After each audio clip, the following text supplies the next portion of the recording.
Midi is our online tool for easily customizing MIDI files you have bought from worshipdownloads.com.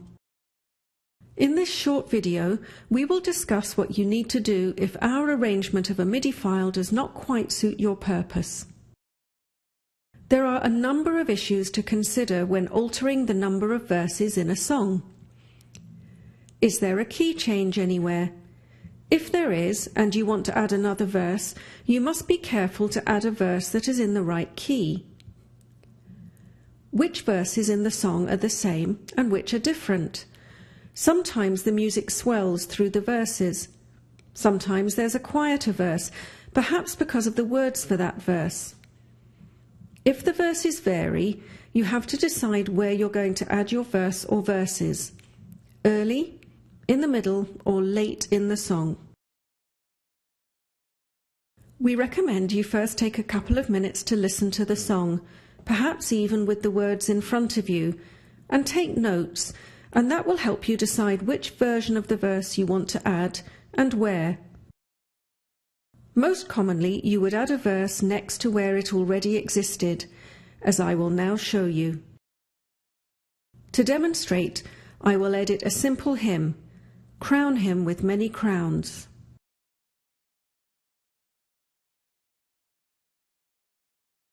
We will add 2 verses to this song. The verses in "Crown Him with Many Crowns" are quite similar, yet for consistency, we will follow the rule of adding adjacent sections. We will add our first extra verse early in the song, adding verse 1 after verse 1.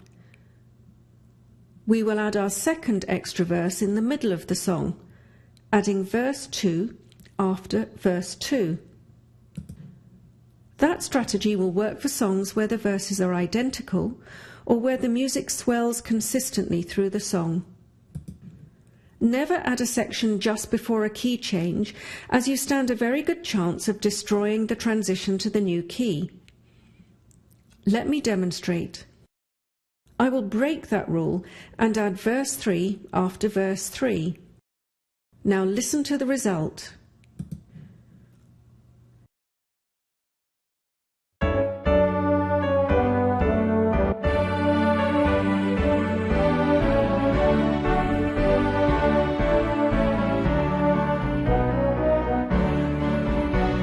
It makes the key change and then reverts back.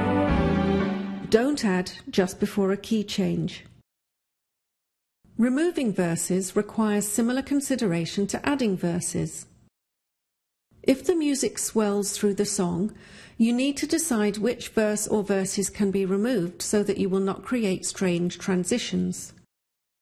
Never remove a verse that introduces a key change or the verse immediately prior to it.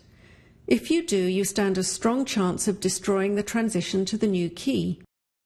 A note: if we supply you a MIDI file containing a key change, you cannot remove that key change. At least the last section in the song will still carry that key change. If there's a quiet or otherwise unusual verse, be careful not to remove it accidentally. Again, when removing verses, we recommend you listen to the song first to determine which verses to take out. Removing a verse or any section is simply a matter of clicking the checkbox to the left of the section you want removed. Please ensure you listen to the result before playing it in public. Many alterations are possible in Midi, but not all are desirable.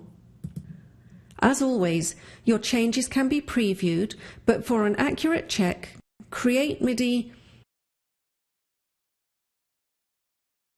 and download Midi and save the new Midi file to your computer. That completes this short training video. We truly hope Midi helps your ministry. God bless you and your people.